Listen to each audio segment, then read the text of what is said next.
నమస్కారం. మీ విశ్వసనీయ వార్తా వేదిక ఎంఎస్సి న్యూస్ తెలుగు. ఈ వార్తలు సమర్పించువారు senior urologist doctor Bala Bhaskar Reddy ఆధ్వర్యంలో శ్రీ చక్ర హాస్పిటల్, పాత రిజిస్టర్ ఆఫీసు దగ్గర Wyra road, Khammam. Prasuna multi speciality hospital, Shri Garbha Santana సాఫల్య hospital, Bhavani mess పక్కన Wyra road, Khammam.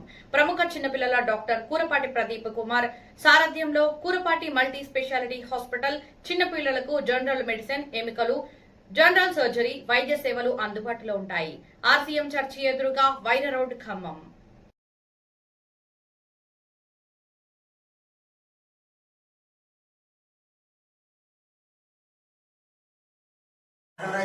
TGSRTC retired employee secretary. ఈ ఆర్టీసీ సమస్యల గురించి మా ప్రెసిడెంట్ రాజయ్య గారు, సెక్రటరీ గారు వీళ్ళు విన్నవించుకోవడం జరిగింది. అయితే మేము రిటైర్డ్ అయిన తర్వాత 35 సంవత్సరాలు పనిచేసాము. మాకు వచ్చే డబ్బులు కూడా ఇంతవరకు రాలేదు కాబట్టి వెంటనే యాజమాన్యం పైసలు ఇవ్వాలని కోరుకుంటున్నాం.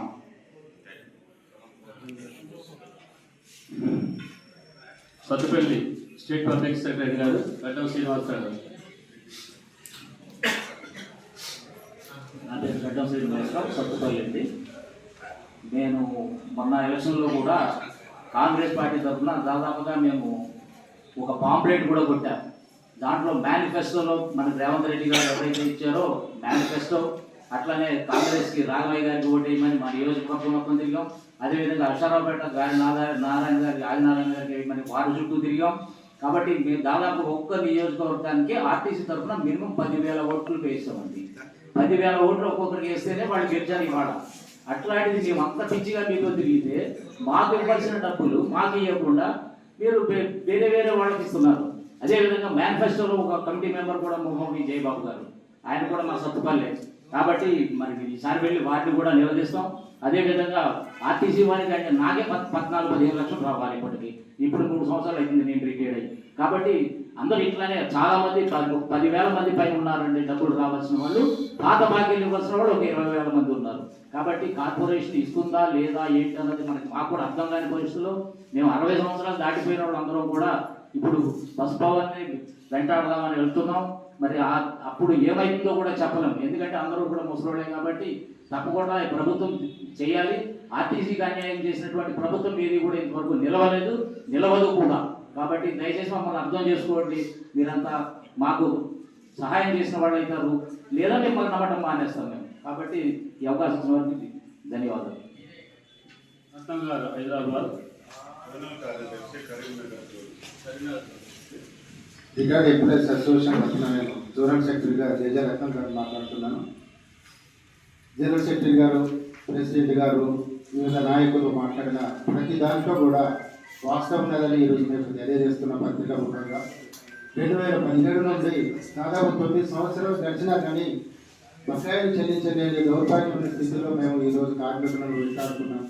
కాబట్టి ప్రభుత్వం దీంట్లో క్షుణ్ణంగా పరిశీలించి మాకు రావాల్సిన బకాయిల గురించి మేము పోరాడుతున్నాము. మాకు రావాల్సిన బకాయిల గురించి మేము అడుగుతున్నాం తప్ప మిగతా ఏవి కూడా కోరికలు కోరుకోవడం లేదు.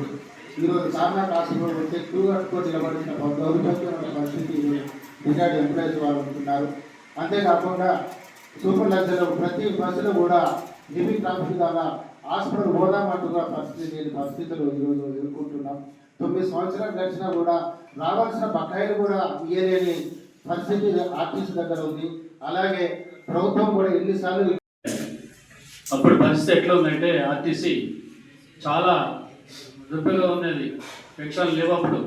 ఇప్పుడు కూడా నాకు 750 రూపాయలు వస్తాయి. నేను 2006లో రిటైర్డ్ అయితే ఎస్ఆర్బిఎస్ 750 రూపాయలు వస్తాయి. అలాంటి కార్మికులు చాలామంది ఉన్నారు. పిఎఫ్ కూడా 1400-1500 వచ్చేవాళ్ళు ఉన్నారు. అట్లాంటి పరిస్థితి చాలామంది కూడా చనిపోయారు. సైకిల్ తోక్కుంటూ, కూలీ పోకుంటూ రిటైర్డ్ అయిన బకాయిలు వస్తాయి చూసి కూడా చాలామంది చనిపోయారు.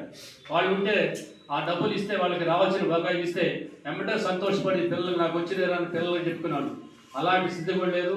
మాకు ఎక్స్ప్రెస్ ఎక్కాలంటే చాలా కష్టం ఉంది. సూపర్ దగ్గర ఎప్పటి నుంచో అడుగుతున్నాం. ఇవాళ పరిస్థితి మీకు తెలుసు, విలేకరులకి మీరే బయటికి తీసుకెళ్ళాలి ఈ విషయాలన్నీ కూడా. ఇవాళ మా ప్రెసిడెంట్ గారు, జనరల్ సెక్రటరీ గారు చెప్పారు. మా బాధలన్నీ కూడా అలాంటి మీరే ఎక్కువ మాకు పుషింగ్ ఇచ్చి మిమ్మల్ని కోరుతున్నాం ఏంటంటే జనంలోకి మీరు తీసుకెళ్ళాలి, మీ ద్వారా ఎక్కువ పోతాయి. మీరు కొంచెం మాకు ఆ సాయం చేస్తే మాకు రావాల్సిన బెనిఫిట్స్ ఇప్పిస్తే మిమ్మల్ని దేవుళ్ళగా తలుచుకుంటామని మేము మరీ మా ఖమ్మం రీజన్ నుంచి నేను అందరికీ కూడా తెలియపరుస్తున్నాను. చాలామంది చాలా బాధపడుతున్నారు, మీకు అర్థం కావట్లేదు కదా, చెప్పలేదు నేను. అలాంటి పరిస్థితిలో కూడా ఆ పరిస్థితి ఒకటి కొంతమంది ఉన్నారు, ఇంకా రావాల్సిన వాళ్ళు బకాయిలు కూడా రాకుండా వాళ్ళు ఎప్పుడు వస్తాయి అని చూసుకుంటూ కూర్చుంటూ వాళ్ళు కూడా చనిపోయి ఎంతో పిల్లలు కూడా చాలా బాధపడుతున్నారు. మా డబ్బులు వచ్చేవి కూడా పోయిందని. ఇవాళ పరిస్థితి ఎట్లా ఉందంటే ఆర్టీసీ వాళ్ళు మమ్మల్ని లెక్క చేయకుండా మీకు రావాల్సిన వాళ్ళు, మీరు రిటైర్డ్ వాళ్ళు ఏం చేస్తారు అనేది ఉంది. మనం తలుచుకుంటే 30,000 మంది మా రిటైర్డ్ సంఘం ఉంది. 2000 నుంచి నేను 2009 నుంచి ఈ నెలలో పనిచేసుకుంటూ ఈడప్పుడు తిరుగుకుంటూ నేను బాధలు తెలుసు కాబట్టి నేను నిర్ణయిస్తున్నాను. ఆ యొక్క సాయం మిమ్మల్ని చేయమని మరీ కోరుకుంటూ మన ఇప్పుడు డిపో సెక్రటరీ కొత్తగూడెం గారు